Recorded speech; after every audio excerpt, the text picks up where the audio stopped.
Assalamualaikum warahmatullahi wabarakatuh. Perkenalkan, nama saya Emilatul Majidah. Saya mahasiswa pendidikan IPS angkatan 2018 offering A dari Universitas Negeri Malang. Di sini saya ingin menjelaskan sejarah Perang Dunia Pertama. Apa itu Perang Dunia? Perang Dunia adalah suatu perang yang berskala besar dan melibatkan sebagian besar negara yang jangkauannya antar benua dengan melibatkan persekutuan militernya. Berikut adalah peta konsep Perang Dunia Pertama yang saya jelaskan. Ada 3 poin. Yang pertama latar belakang, yang kedua jalannya Perang Dunia Pertama, dan yang ketiga adalah dampak Perang Dunia Pertama. Baik, kita akan membahas latar belakang Perang Dunia Pertama. Perang Dunia Pertama terjadi pada tanggal 28 Juli 1914 hingga 11 November 1918. Meletusnya Perang Dunia Pertama terdapat 2 sebab yang mempengaruhinya, yaitu sebab-sebab umum dan sebab-sebab khusus. Yang pertama, kita akan menjelaskan pada sebab-sebab umum Perang Dunia Pertama. Pada sebab-sebab umum Perang Dunia Pertama terjadi 3 poin, yaitu yang pertama pertentangan antar negara Eropa, yaitu pertentangan Inggris dan Prancis, persaingan Jerman dan Inggris, pertentangan Austria-Hungaria dengan Rusia, pertikaian Turki dan Rusia, dan yang terakhir munculnya Pan-Jermanisme dan Pan-Slavisme. Poin kedua, terjadinya politik mencari kawan atau aliansi politik.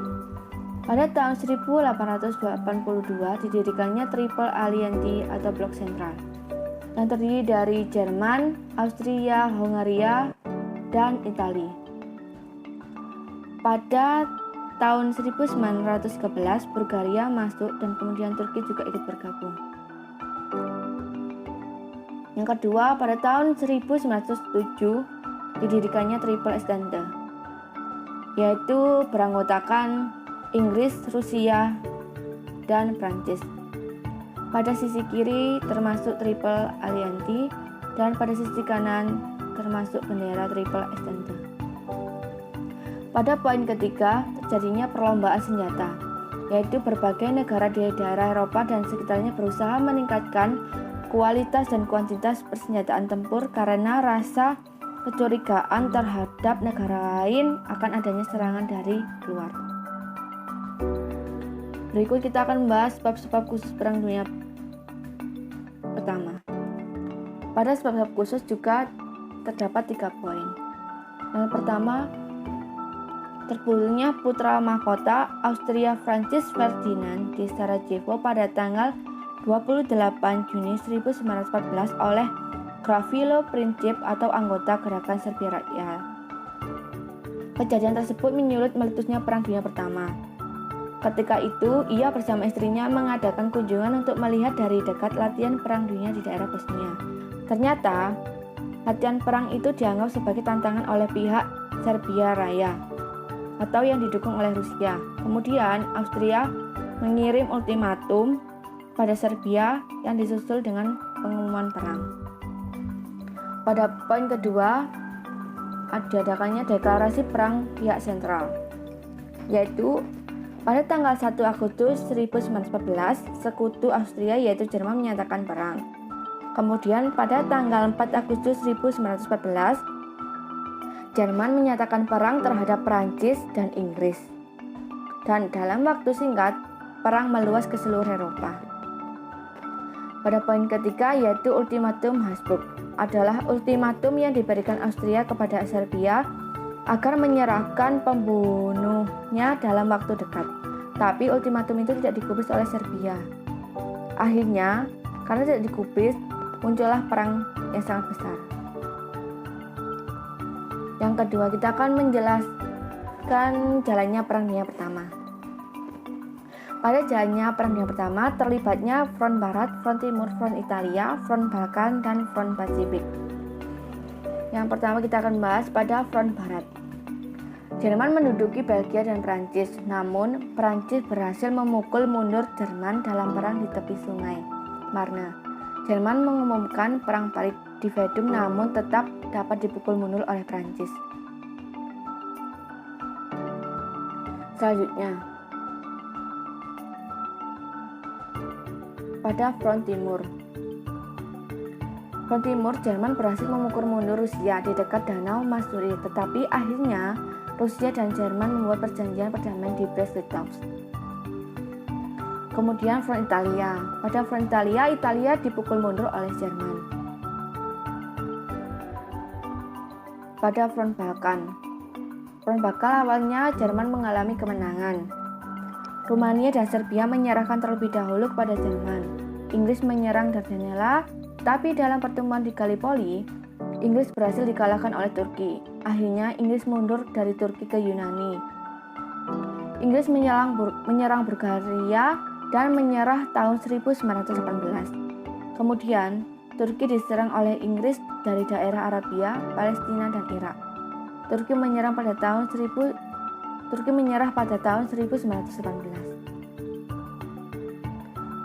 Kemudian pada front Pasifik, atau biasa disebut juga front laut, terjadi di Jutland antara pihak Inggris dengan Jerman. Jerman mengumumkan perang kapal selam tak terbatas. Kemudian, kapal yang dianggap musuh oleh Jerman ditembak. Hal ini yang membuat Amerika Serikat menjadi geram dan mendeklarasikan perang kepada Kekaisaran Jerman. Pada sisi kanan merupakan contoh gambar front laut, yaitu kapal yang ditembak-tembak. Yang terakhir kita akan menjelaskan dampak Perang Dunia Pertama. Pada dampak Perang Dunia Pertama membawa dampak kepada bidang-bidang, antara lain bidang politik, bidang sosial, dan bidang ekonomi. Pada bidang politik, yaitu tenggelamnya 4 kekaisaran besar di Eropa, terjadi di negara-negara republik, yaitu Jerman, Austria, Hungaria, Rusia, dan Turki. Yang kedua, munculnya negara-negara baru seperti Italia, Rumania, Polandia, Cekoslovakia, Kroasia, Yugoslavia, Hungaria, Irak, Iran, Yordania, Mesir, Arab Saudi, Syria atau Suriah, Estonia, Latvia, dan Lituania. Yang ketiga, lahirnya Liga Bangsa-Bangsa atau disebut juga LBB, yang diprakarsai oleh Presiden Amerika Serikat Woodrow Wilson. Kemudian munculnya paham fasis di Italia, Nazi di Jerman, nasionalisme di Turki, militer di Jepang, dan komunis di Rusia. Yang terakhir, Austria-Hungaria terbagi menjadi beberapa negara pengganti, termasuk Austria, Hungaria, Cekoslovakia, dan Yugoslavia. Selanjutnya pada bidang ekonomi. Yang pertama, hancurnya sarana fisik dan non-fisik. Yang kedua, hancurnya pusat-pusat industri di Eropa.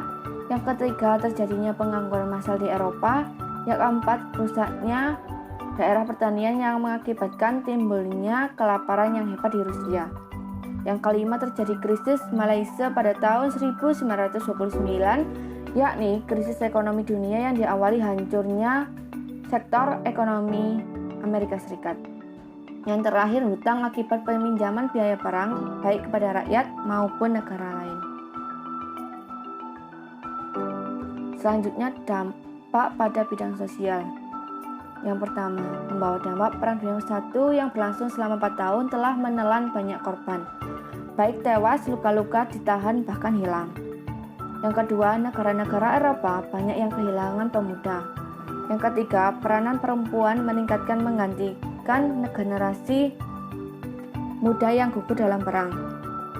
Yang keempat, Perang Dunia Pertama membutuhkan perlengkapan sehingga mendorong produktivitas industri yang semakin besar. Yang kelima, banyaknya korban meninggal terutama laki-laki telah menurunkan angka kelahiran dan populasi Prancis. Yang keenam, dibentuknya League of Nations atau Liga Bangsa-Bangsa pada tahun 1919. Yang terakhir adalah terjadinya peleburan kelas sosial menuju pemerintahan yang lebih demokratis. Setelah Perang Dunia Pertama berakhir, baik negara-negara yang menang perang maupun negara-negara yang kalah perang sibuk mengadakan perjanjian-perjanjian perdamaian seperti perjanjian Versailles, perjanjian St-Germany, perjanjian Sevres, perjanjian Neuilly, dan perjanjian Trianon. Baik, yang pertama kita akan menjelaskan perjanjian Versailles pada tanggal 28 Juni 1918 yang isinya yang pertama, Jerman menyerahkan Alsace-Lorraine kepada Prancis dan Eupen-Malmedy kepada Belgia. Yang kedua, Danzig dan sekitarnya menjadi kota mereka di bawah LBB. Yang ketiga, Jerman kehilangan semua tanah jajahannya yang diambil oleh Inggris, Perancis, dan Jepang. Yang keempat, Jerman harus membayar ganti rugi besar sebanyak 132 miliar mark emas. Yang kelima, angkatan perang Jerman diperkecil. Yang terakhir, kapal perang maupun kapal dagang Jerman diambil alih oleh Inggris. Daerah Jerman di sebelah barat Sungai Rhine diduduki oleh sekutu selama 15 tahun. Selanjutnya, isi perjanjian Est Germany pada tanggal 10 November 2020 antara pihak sekutu dan Austria yang isinya adalah satu, diperkenankannya adanya gabungan Jerman-Austria. Yang kedua, Austria harus menyerahkan daerah Tirol Selatan, Istria kepada Italia dan Bohemia, Moravia kepada Cekoslowakia.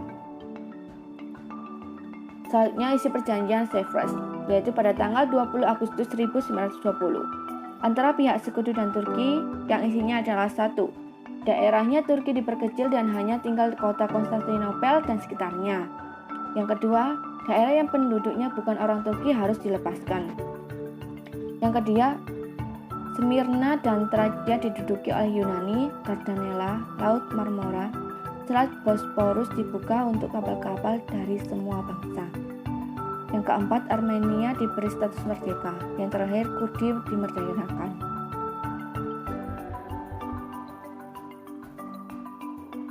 Selanjutnya, isi perjanjian Neuilly pada tanggal 27 November 1919. 1. Antara pihak sekutu dan Bulgaria.